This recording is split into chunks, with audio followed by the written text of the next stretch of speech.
नमस्कार मित्रांनो, P M किसान या योजनेअंतर्गत वर्षाला 6,000 आणि नमो शेतकरी महासन्मान निधी या योजनेअंतर्गत 6,000 असे एकूण वर्षाला 12,000 तुम्हाला मिळणार आहे. तर या योजनेचे रजिस्ट्रेशन कसे करायचे आहे ते आपण या व्हिडिओच्या माध्यमातून पाहणार आहोत. तर चॅनलवर नवीन असाल तर चॅनलला सबस्क्राईब करून ठेवा. असेच नवनवीन व्हिडिओ तुम्हाला पाहायला मिळतील. मित्रांनो, पी एम किसान या योजनेचे रजिस्ट्रेशन करण्यासाठी सर्वात प्रथम गूगलमध्ये सर्च करायचं आहे पी एम किसान. त्यानंतर पहिलीच साईट येईल पी एम किसान सन्मान निधी योजना. त्यावर तुम्हाला क्लिक करायचं आहे. त्यानंतर न्यू रजिस्ट्रेशन हा पर्याय दिसेल, त्यावर तुम्हाला क्लिक करायचं आहे. त्यानंतर तुम्हाला 2 पर्याय दिसतील, रूरल फार्मर रजिस्ट्रेशन आणि अर्बन फार्मर रजिस्ट्रेशन. शहरी भागातील असाल तर अर्बन फार्मर रजिस्ट्रेशन सिलेक्ट करायचं आहे आणि ग्रामीण भागातील असाल तर रूरल फार्मर रजिस्ट्रेशन सिलेक्ट करायचं आहे. त्यानंतर मित्रांनो, शेतकऱ्याचा आधार नंबर इथे टाकून घ्यायचा आहे. आधार नंबर टाकल्यानंतर मोबाईल नंबर टाकून घ्यायचा आहे. आपण आता मोबाईल नंबर टाकून घेऊया. त्यानंतर राज्य सिलेक्ट करून घ्यायचं आहे.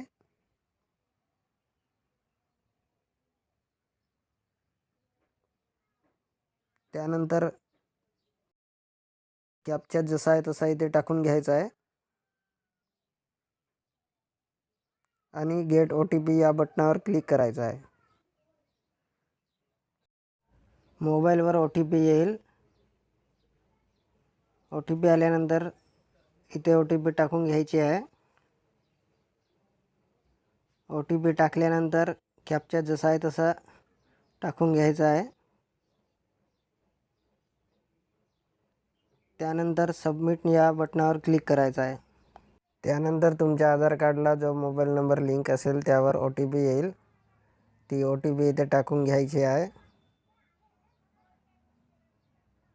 मी OTP टाकून घेतो.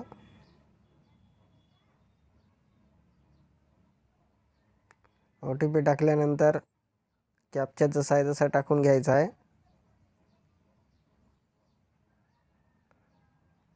त्यानंतर कन्सेंट गिवन येथे टिक करायचं आहे आणि व्हेरीफाय आधार OTP या बटनावर क्लिक करायचं आहे.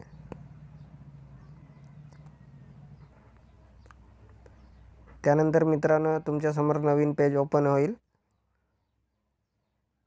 नंतर मित्रांनो, तुमची जमीन ज्या जिल्ह्यामध्ये आहे तो जिल्हा सिलेक्ट करून घ्यायचा आहे. त्यानंतर तालुका सिलेक्ट करायचा आहे.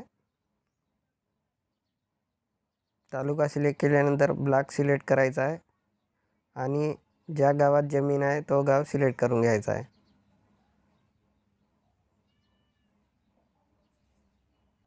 त्यानंतर मित्रांनो, तुमची कॅटेगरी सिलेक्ट करून घ्यायची आहे. कॅटेगरी सिलेक्ट केल्यानंतर फार्मर टाईप सिलेक्ट करायचा आहे.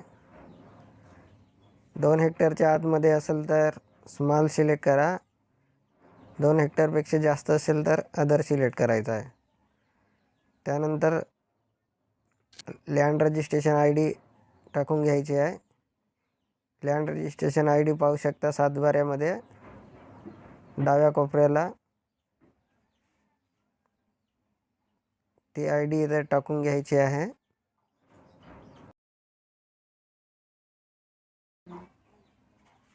लँड रजिस्ट्रेशन ID टाकून झाल्यानंतर राशन कार्ड नंबर टाकायचा आहे.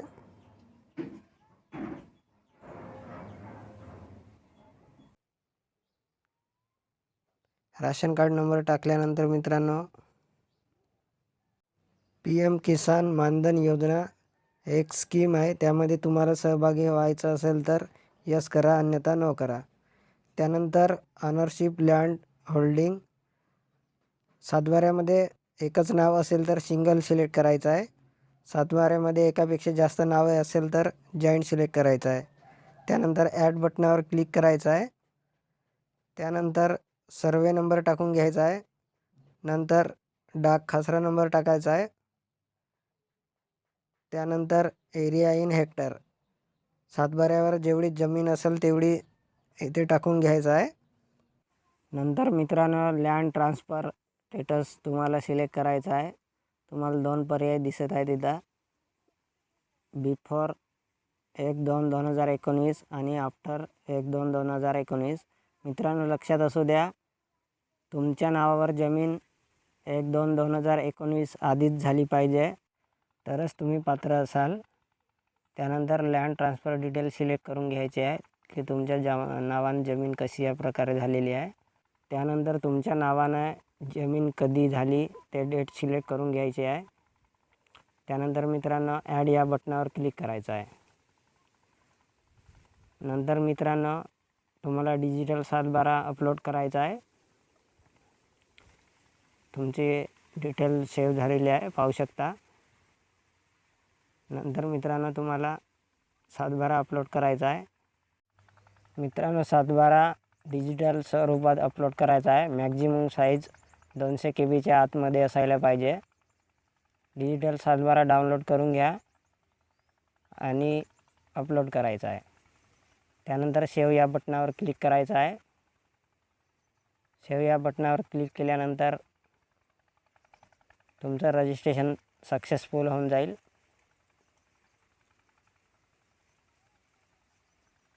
पाहू शकता मित्रांनो रजिस्ट्रेशन सक्सेसफुल झालेलं आहे. तर फार्मर ID तुमचा आधार नंबरच राहील.